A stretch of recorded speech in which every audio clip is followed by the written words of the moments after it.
welcome to another episode of The Royal Record here on GB News. As much as our producer wanted me to wear a top hat today, alas, I am not, but we will be discussing my time at Royal Ascot later in the programme. I'm Cameron Walker, GB News' Royal Correspondent. And I'm Svar, Nanan-Sen, Royal Editor of gbnews.com. You can get in touch and let us know your thoughts on anything we discussed this week by using the hashtag GBN Royal Record or emailing us at royal@gbnews.uk.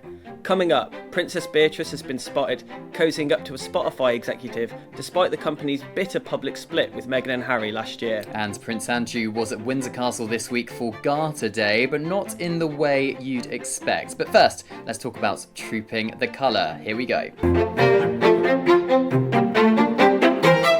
On Saturday, the world rejoiced because we got our first glimpse of Catherine, the Princess of Wales, the first official public engagement she had taken part in since Christmas Day last year, which feels like a complete lifetime ago, to be perfectly honest. She's still undergoing cancer treatment, and we will be discussing the health of both her and the King as well with a cancer expert later on. But Svar, we asked our members, didn't we, about the Princess of Wales returning to some kind of public engagements. Definitely not a full return to public engagements, but nonetheless she was at Trooping. Yeah, so off the back of her appearance at Trooping the Colour, we asked our members, did the Princess of Wales make the right decision in returning to public life at that event?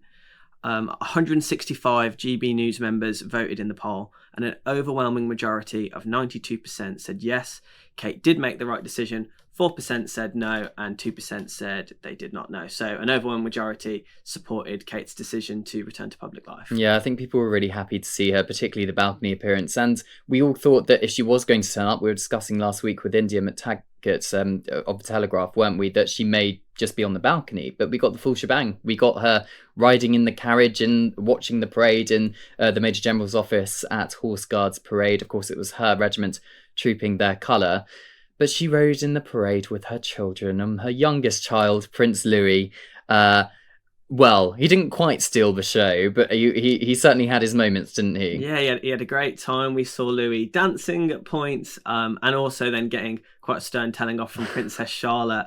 The dynamics between the children are lovely to see, and it's quite funny how Prince George kind of stays out of it and lets Charlotte actually keep Louis in check. Yeah, I think Prince George is very much perhaps a king in the making, being very stoic and very impartial, whereas I think, Princess Charlotte reminds me of her great-grandmother, Queen Elizabeth II, because there was a lovely moment a few years ago when Prince George was very young, where there was the balcony appearance again, and Prince William kind of knelt down to talk to Prince George when the flypast was happening, and Queen Elizabeth kind of looks at him, kind of nudges him, and is like, "Stand up, William."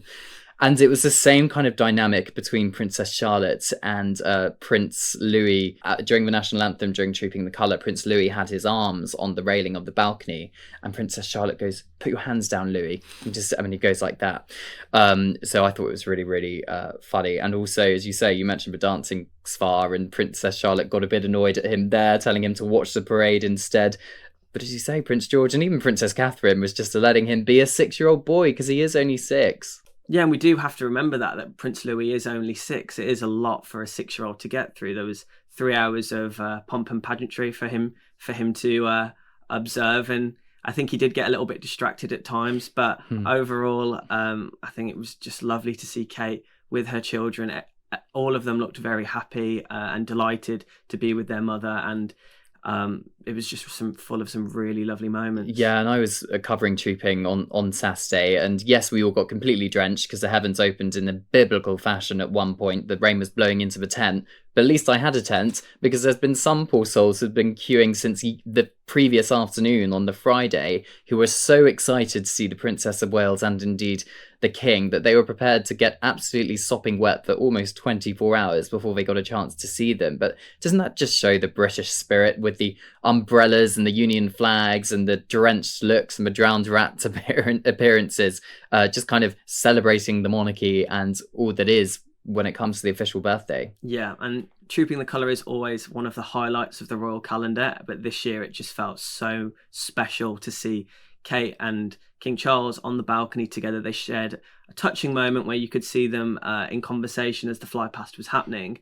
And yeah, it's always something that we all really look forward to, but this year was extra special with Kate and the King's health circumstances. Yes, and of course the princess did release a statement on trooping the day before trooping the colour to say that she was going to be attending, but also went into very personal and intimate details about what she'd been going through in the last 6 months. And we will be discussing that with Karol Sikora, a cancer expert, shortly on the podcast, so do stay tuned for that. On Monday, though, I was in Windsor for Garter Day, the annual celebration. It's the oldest and most senior order of chivalry in Britain. We had some new knights being invested by King Charles. But we did have Prince Andrew there, but not on any of the public engagements, because, of course, he's no longer a working member of the royal family, but the court circular did confirm that he took part in the investiture ceremony inside the Garter throne room of Windsor Castle with the king and the private lunch. But as we haven't seen for a couple of years, Prince Andrew banned, it looks like, from taking part in the public procession down from Windsor Castle to St George's Chapel, and of course the service itself. What does that tell you about a relationship? Yes, so we know Prince Andrew stepped down from public duties in November 2019, and since then we've barely seen him at any public engagements other than a handful. And what else is interesting about that is Andrew is still involved in the feud with King Charles over the Royal Lodge. So relations between the two aren't exactly rosy. And yeah, Andrew's been allowed to conduct some duties, but in a private setting. Yeah, and of course, we have to remember that Prince Andrew is a Garter knight, and when he stood back as a working royal, when the late Queen stripped him of his military titles and all his royal patronages, he remained a Garter knight and still does to this day. So I think it would just cause too much of an issue if A, the king stripped him of being a Garter knight, which would be a huge deal, and B, didn't allow him to take part in any of it, because what we're led to believe is that Prince Andrew, despite what he has or hasn't done, he's still a member of the Windsor family. He's still a private member of the family. So although he can't take part in the public proceedings, just because from a PR perspective that would be a disaster. If you remember, there was a service at St George's Chapel earlier this year. In fact, it was the memorial service for King Constantine of Greece, where Prince William pulled out last minute because of the Princess of Wales's cancer diagnosis. But you got this perhaps horrible image of Prince Andrew leading the royal family into a very public grieving process.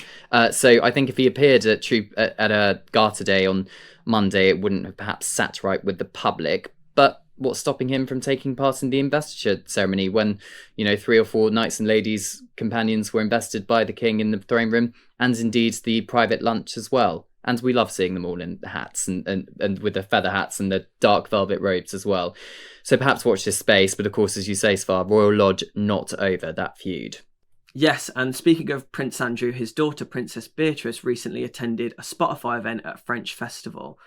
This really caught my attention because obviously Spotify had a very bitter public split with Harry and Meghan last year. They were branded the PG version grifters by the head of podcasting at Spotify. Might have been a word beginning with F before you said the word grifters there, but yes. Yeah, and so to see Beatrice attend a Spotify event and also cozying up with a Spotify executive, it just makes you think, what is her relationship like with Harry and Meghan at the moment? Yeah, it is really interesting because I think we have seen Princess Beatrice in particular kind of become more cozy with the working royals over recent months. We saw the garden party of Prince William that she supported her cousin for. Again, I think perhaps we're hearing rumours that they might be starting to do more when it comes to official public engagements, not as working royals, but helping out when they need to. Whereas I think that would be unheard of a couple of years ago, where all the stories were they were cozying up to Harry and Meghan. But again, I don't think she needs to take sides because, again, it's all about the public image of the royal family and the private Windsor family. I think she can be friends or family, have a good relationship with both cousins, both Harry and William, despite the brothers' differences. But the Spotify thing is really interesting. Maybe it was just coincidence that they happened to be at the same event and she was invited. I suspect maybe she's not going to suddenly launch a podcast because Princess usually has a podcast herself, but Princess Beatrice doesn't. But I guess watch this space and maybe we'll see. But is that going to rub Harry and Meghan up the wrong way? I don't think Harry will care too much, but yeah, I think, I don't know, will there be some rivalry between Meghan and Princess Beatrice? I guess we'll have to wait and see. Yeah. Yeah. Well, should we talk about Ascot? Yes, and your top hat. My top hat, my beautiful outfit, which is not my outfit, I'm afraid. Thank you very much to We did try to get Cameron to wear his top hat today, but the thing is, it's so bulky. It comes in this massive case, and it was so hot yesterday. And also, I needed to wash it in time for the following day because I will be going to Ladies' Day on Thursday, which is the day this podcast is released. But thank you so much to Rathbones for giving me the outfit to wear. It was very lovely. Thank you so much. Very exciting this week. Of course, it's a huge event in the royal calendar. The weather is beautiful this week, so they're really, really lucky. And I was so close to the King and Queen, Peter Phillips, when they were travelling in the carriage procession, and Princess Anne as well. We got a little bit of away from Queen Camilla as well, which made my day. Thank you very much. But a bit of an unexpected surprise when it came to the carriage procession. Lady Gabriella Kingston was being supported by the royal family, and she was in the public procession, the first time she's appeared in public since she tragically lost her husband earlier this year in really horrible circumstances. She put on a really brave face. She got a huge cheer from the crowds. And I think this was a situation where she was being supported by her wider family. Yeah, we saw a lovely image of Zara Tindall giving her a really heartwarming hug. And I think, the royal family, you could see, were rallying around her and really supporting her through this tough time. Yeah, and Ascot's a really good event to go to if you want to see the intimate relationships between members of the royal family. And you mentioned Zara Tindall. I was watching when the King and Queen stepped out of the carriage onto the parade ring grass area. This blonde woman who I hadn't noticed beforehand kind of went up to the King, kind of gave him almost a bear hug from behind. I was like, how the hell is she getting away with this? How are royal protection officers not rugby tackling her? And then she like kissed him on the cheek, and then did the same with the Queen. I was like, what is going on here? And then I was like, oh, it's Zara. It's just a very happy Zara and a Mike Tindall, who's just very happy to see her uncle, the King. So I thought that was a really, really lovely moment. And of course, the King will be hoping to get some luck this week because he has 5 runners running, as in horses, running at Ascot this week. Last year, those amazing pictures of the Royal Box, Desert Hero won the King George V Stakes. I think the King and Queen forgot they were being recorded. They were just so excited that their horse was winning.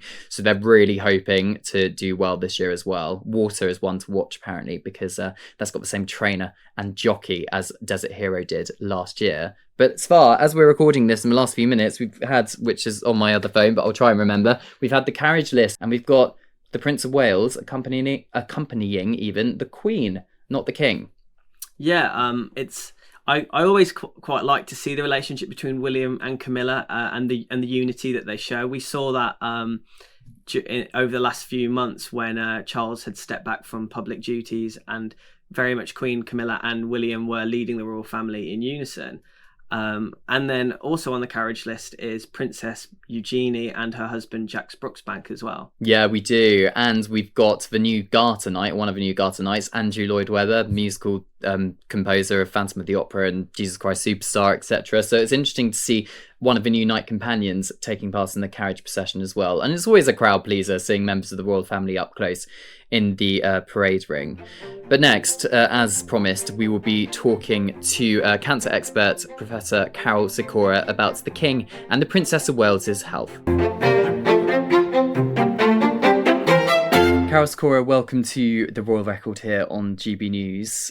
First of all, just to explain to me, the Princess of Wales has obviously had a horrific 6 months in terms of the huge amount of public pressure on her. There's clearly been a lot of trolling online. Some people still not believing it's the Princess of Wales. Really silly things. I mean, a lot of us have seen her in the flesh now because of Trooping the Colour. But what external pressures what kind of pressures can external factors have on a cancer patient? I think a lot emotionally. It's a time of uncertainty. She's obviously had an operation for cancer. We're told that. We're asked not to speculate what it was. Somewhere in the abdomen, obviously, it was an abdominal operation. And then she's having preventive chemotherapy, usually given for 6 months. And the reason for preventive, we call it adjuvant chemotherapy. Adjuvant chemotherapy is given to reduce the risk of the disease coming back. So any cells that may have spread, there's nothing to see on the scans, but we think there's a risk of the disease coming back. We give adjuvant chemotherapy. Sure. And in her statements on Friday, she said she has good days and bad days with her cancer treatment. Is that fairly common with cancer patients? It's very common. So the actual day of the treatment's usually not too bad. The day after, you feel very tired, and then it's very unpredictable. Some people sail through it. I've had patients that go jogging, the second day they're out jogging in the park, exactly. Others just feel collapsing in bed. And we tell everybody, don't push your body, just take it easy. There's no harm will come if you want to go to bed and have a nap or watch TV. Rather just let your body guide how you go. And it is very variable from patient to patient and from day to day, exactly as she describes. Yes, and of course she's... Sorry, go on, Svar. I was just going to say, you talk about the difference each patient has in responding to the treatment. We're seeing King Charles at the moment taking quite a different approach to returning to public life than Kate has done. He's obviously much more active and has undertaken many more engagements. But Camilla provided a health update on King Charles earlier this month where she said he's doing fine, but won't slow down and won't do what he's told. Do you think King Charles is possibly taking on too much? No, I think everybody takes on what they feel they can cope with. And obviously, they've got different types of cancer, different types of treatment, and some treatments are much worse. I'd predict that Princess's treatment is quite arduous to have, and she's doing very well considering how arduous it is. Prince Charles is probably a bit lighter, the treatment, and therefore the side effects are less, and so he feels able to get back to it. The biggest problem for both of them is living with uncertainty. What's going to happen next? When they stop the chemotherapy, obviously they'll do blood tests, they'll do scans. What will these scans show? And that's the time of great emotional hardship for cancer patients. You and I, we're here, sitting here in the studio, and of course we could get run over by a bus as we leave this wonderful building, but the chances are we'll be fine, we'll go to bed tonight and forget about it. When you have cancer, you don't know what's around the corner, and that's the difficulty people have. Do you think age can be a factor when it comes to cancer treatments? The princess in her early 40s, the king in his mid-70s? Definitely age. Younger people tolerate treatment much better, not necessarily emotionally, but physically. Their bodies are able to tolerate the toxicity, the unpleasantness of chemotherapy. We make it as easy as possible. We've got lots of drugs now that we didn't have when I started in oncology to stop the sickness, to reduce the fatigue a little bit. And we're much better at looking after people than we did. In the old days, we give them a shot and then that's it, come back in 2 weeks for another, 3 weeks for another shot. Now we give them counselling, we give them help, we give them a phone line and the contact so that any problems they can phone in and get help. And you talk about a support network there. How important is it to have family members around you at a time like this when you're going through this treatment? It's very important to have someone around to care for you and to support you psychologically as well as physically. If you feel tired, you want to be able to relax and have tea brought to you and so on. But it's really important to have emotional support, and that can come from a family, from a partner, even from grandchildren it can come. And you see all sorts of wonderful things happening in families that may have dissipated a bit, split up, daughters coming back, having been absent for 10 years, coming back and living with their mum to keep her through a difficult time in life. Because, of course, we saw Prince Harry come back across the Atlantic when the king had his cancer diagnosis or made it public. So I suppose that just shows perhaps how it can bring people back together. It does. And I think making it public is really important because, there are about 350,000 patients a year get cancer, 1,000 patients a day nearly. And so to know that the royal family have the same problems as us, it's a wake-up call that you can't avoid it and we have to live with it and they're having to live with it too. And everyone copes in very different ways. And of course, it has been, I think a lot of people have praised their bravery, both the King and the Princess of Wales, for being so open about their diagnoses.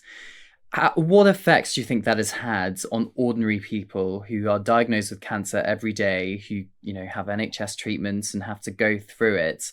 Do you think it's kind of helps them to A, get their symptoms checked, and then B, cope with any diagnosis they subsequently receive? I think both. It wouldn't have happened in the previous generation. In fact, King George had a lung cancer operation in Buckingham Palace. The team from the Brompton Hospital came there and removed his lung on the table in the house there.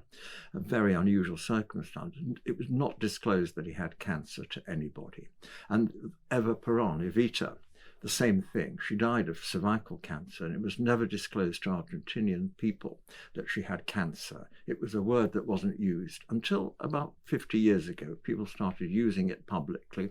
The big C came to be into being, and now it's everywhere. And in fact, sometimes I wonder if it's all too much. Little old ladies with minor skin cancers that are clearly curable are given leaflets about cancer and the consequences of it. But I think it's tremendous the royals have come out with it. It's a difficult thing to hide, actually, because whatever you do, someone's giving the chemotherapy, someone's doing the blood test, the names on the pieces of paper. So much more sensible to have it in the open like this. And why do you think Kensington Palace is not putting a time frame on when the princess will return to full-time work? I guess they just don't know. Most adjuvant chemotherapy, the type she's having, is a 6-month course. So you would imagine it's 6 months, comes up in about September, October time. So will she return then? It depends how she feels. Obviously, the other thing that has to happen, she has to have scans to check that the cancer has completely gone away and no further surgery or radiotherapy is indicated. So that's probably why they're being cautious about releasing an exact date and then booking, because, it's quite an operation logistically to get the royals to an event. And we've had them at Hammersmith Hospital. I remember what a lot of effort it was on all parts, on the hospital's part and also the palace's part. So you want to make sure they can really do it. We've seen King Charles undertake 3 major events over the last week. He did Trooping the Colour on Saturday, he attended Garter Day on Monday and Royal Ascot on Tuesday. In terms of a workload, is this manageable? Yes, I think it is, provided that there's escape from it. So there's periods for rest and so on. I'm sure that's been perfectly managed by the logistics in the palace. They'll make sure that if he wants to have a sit down and a cup of tea, he can just take off and things just carry on. There's no reason. And in fact, it's very positive for people, especially people that are used to doing things, that if they suddenly stop, they start moping and they start worrying about the uncertainty. And that's even more depressing than actually just carrying on, and you can forget about it. You just carry on the normal lifestyle, and you don't have to be the king to do it. You could be a housewife with busy chores. Just get back to normality, looking after the children, collecting them from school. Try not to get obsessed with the fact that you've got cancer. Well, we wish both the King and the Princess of Wales very well. Professor Karol Sikora, cancer specialist, thank you for joining us. Thank you. Well, that's it for another episode of The Royal Record here on GB News. Remember, you can keep up to date. Email us royal@gbnews.uk or use the hashtag GBN Royal Record. And you can get the latest royal news and analysis at gbnews.com/royal or by signing up to the Royal Newsletter. Until next time, goodbye. Goodbye.